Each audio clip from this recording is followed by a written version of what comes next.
جھوٹ بولنا، جھوٹی قسم کھانا، جھوٹی گواہی دینا جرم عظیم ہے۔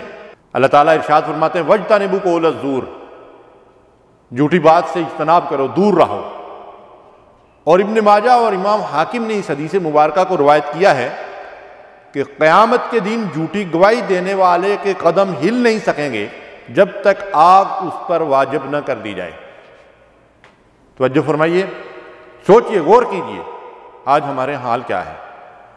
وکیل جھوٹ کی بنیاد پہ مقدمے بناتے ہیں اور لڑتے ہیں، اور ہمارے ہاں عدالتوں کے اندر کرائے کے جھوٹے گواہ مل جاتے ہیں۔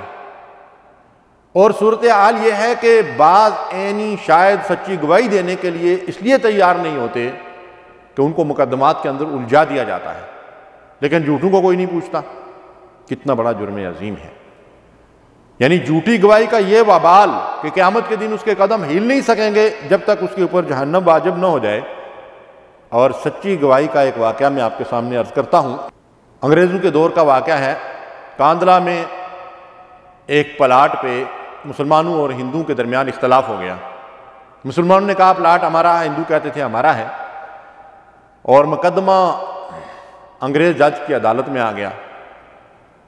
انگریز نے اس بات کی کوشش کی یہ کوئی پنچایتی فیصلہ قبول کر لیں، تو اس نے ان کو مشورہ دیا کہ آپ لوگ کوئی ایسا پنچایتی فیصلہ کر لیں، ہمیں بھی وہ منظور ہوگا۔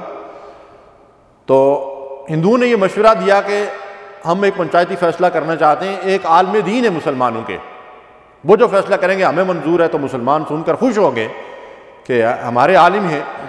ان کا نام تھا مفتی الہی بخش کاندھلوی، اور یہ ہندوستان کی معروف شخصیت شاہ عبدالعزیز محدث دہلوی رحمۃ اللہ علیہ کے شاگردوں میں سے تھے۔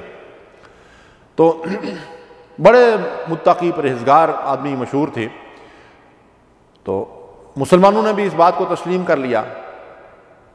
تو جج صاحب نے فیصلہ دیا کہ فلاں دن جو ہے یہ مقدمہ جو ہے عدالت میں آئے گا اور اس کے بارے میں فیصلہ کیا جائے گا۔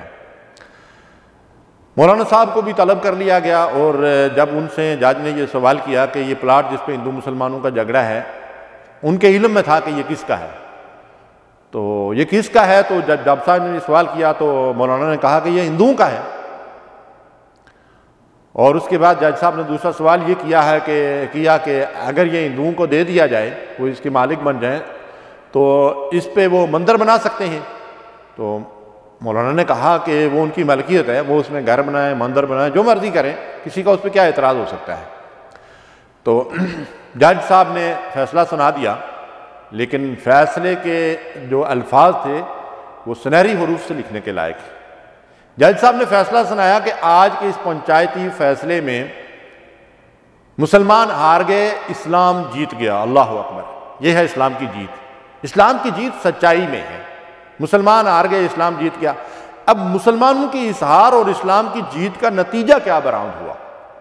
جب جج صاحب نے یہ فیصلہ لکھ دیا تو اس کے بعد ہندوؤں نے جج صاحب سے کہا کہ اچھا جج صاحب، آپ نے تو فیصلہ سنا دیا، اب ہمارا فیصلہ سنیے۔ ہندوؤں نے کہا جج صاحب، ہم سب اسلام قبول کرتے ہیں اور اس پلاٹ کے اوپر اپنے ہاتھوں سے مسجد بنائیں گے۔ اللہ اکبر! یہ ہے سچائی کا نتیجہ۔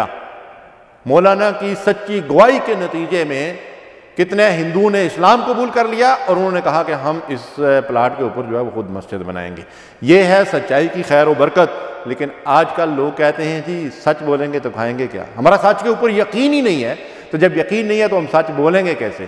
اللہ سے دعا ہے کہ ہمیں سچ بولنے اور سچائی کا گواہ بننے کی توفیق دے۔ وصلی اللہ علیہ نبینا محمد۔ اللہم صلی علی سیدنا محمد وعلی